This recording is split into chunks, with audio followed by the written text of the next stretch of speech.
اعوذ باللہ من الشیطان الرجیم، بسم اللہ الرحمن الرحیم۔ آج میں آپ سامعین ناظرین کے سامنے اس شخصیت کا ذکر کرنا چاہتا ہوں جس کا نام حاتم طائی ہے، اور یہ ایسا نام ہے جو کسی تعارف کا محتاج نہیں ہے۔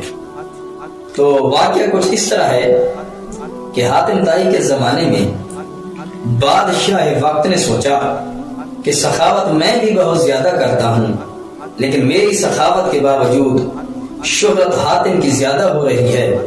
تو اس مقصد کے لیے اس نے اپنے کچھ وزیروں کو بلایا اور ان سے مشورہ کیا کہ اے میرے وزیروں، میں چاہتا ہوں کہ میری شہرت حاتم طائی سے زیادہ ہو۔ تو انہوں نے کہا کہ بادشاہ سلامت، آپ بھی لوگوں کی ضروریات کے مطابق سخاوت شروع کر دیں۔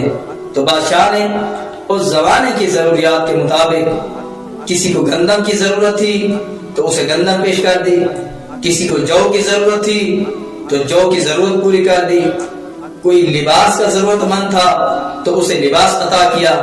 لیکن مشکل یہ تھی کہ جب بھی یہ سخاوت کرتا تو وہ اس چیز کو اٹھا کر دیکھتے، اگر لباس ہوتا تو لباس دیکھ کر کہتے کہ بادشاہ سلامت، آپ کا دیا ہوا لباس بہت اچھا ہے، لیکن حاتم کی سخاوت کے اپنے کہنے۔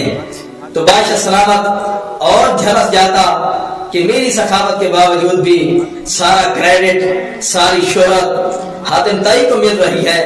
تو اس نے اپنے اور وزیروں سے مشورہ کیا کہ اے میرے وزیروں، میری سخاوت سے شہرت حاتم کی ہو رہی ہے، لوگ چیز مجھ سے لیتے ہیں لیکن تعریف میرے سامنے حاتم کی کرتے ہیں، تو کوئی اور علاج تجویز کیا جائے۔ تو ان وزیروں نے کہا بادشاہ سلامت، ایک ہی علاج ہے کہ حاتم طائی کو قتل کرا دیا جائے۔ تو بادشاہ راضی ہو گیا۔ اس نے کچھ لوگوں کو بلایا کہ تم میں سے کون ایسا بہادر ہے جو حاتم کو قتل کر سکتا ہے، اور جو حاتم کو قتل کرے گا اس کے انعام کے طور پہ میں اسے 100 سرخ اونٹ ہدیتاً اور تحفتاً اسے عطا کروں گا۔ تو ان میں سے ایک شخص اٹھا، وہ کہتا ہے بادشاہ سلامت، میں حاتم کو قتل کرنے کی ذمہ داری لیتا ہوں۔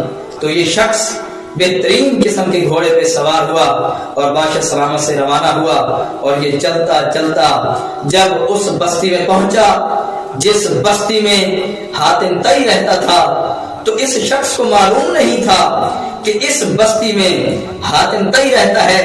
جب شام ہوئی تو شام کے قریب یہ بندہ ایک دروازے پہ پہنچا، دکل باب کیا، اندر سے صاحب خانہ نکلا، میزبان نکلا۔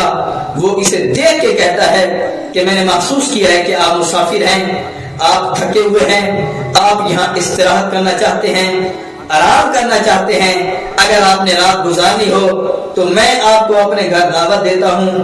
تو یہ شخص اس مسافر کو، اس قاتل کو اپنے گھر لے گیا، اس کی خاطر تواضع کی، خدمت کی، کھانے کے بعد اسے دبایا کہ آپ بہت تھکے ہوئے ہیں۔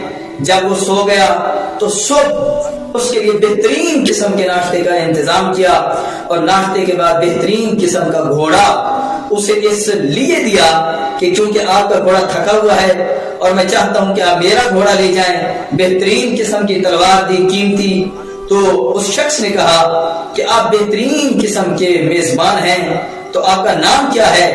جب اس نے نام پوچھا تو اس میزبان نے نام بتانے سے پہلے پوچھا کہ اے شخص، آپ مسافر ہیں، آپ میرے مہمان ہیں، میں یہ مناسب نہیں سمجھتا کہ آپ سے آپ کا مقصد مسافرت پوچھوں، لیکن اس وجہ سے پوچھتا ہوں کہ شاید آپ کی رہنمائی کر پاؤں۔ تو اس شخص سے پوچھا کہ اے شخص، آپ کا مقصد مسافرت کیا ہے؟ تو وہ کہتا ہے کہ آپ شریف میزبان ہیں، اس لیے میں آپ کو اپنا راز بتاتا ہوں۔ تو میرا راز یہ ہے کہ مجھے حاتم طائی کے قتل کی ذمہ داری دی گئی ہے۔ بادشاہ وقت چاہتا ہے کہ حاتم کا نام اس دنیا سے مٹ جائے۔ تو جب یہ لفظیں سنی اس میزبان نے، صاحب خانہ نے، تو اس نے اپنی گردن اس قاتل کے آگے جھکائی، اور گردن جھکا کے کہتا ہے کہ اگر حاتم طائی کی گردن ہی چاہیے، حاتم طائی کا سر بادشاہ کو پیش کرنا ہے تو میرا سر لے کے چلا جا۔ تو یہ شخص کہتا ہے کہ مجھے حاتم چاہیے۔ تو میزبان کہتا ہے کہ میں ہی وہ حاتم ہوں جسے بادشاہ اپنے زمانے میں قتل کرانا چاہتا ہے اور حاتم کا نام ختم کرنا چاہتا ہے۔ تو جب اس قاتل نے سنا تو وہ کہتے ہیں کہ اگر آپ ہی حاتم ہیں تو میں دعوے سے کہتا ہوں کہ بادشاہوں کی بادشاہتیں ختم ہو سکتی ہیں، لیکن اے حاتم تیرا نام ختم نہیں ہو سکتا۔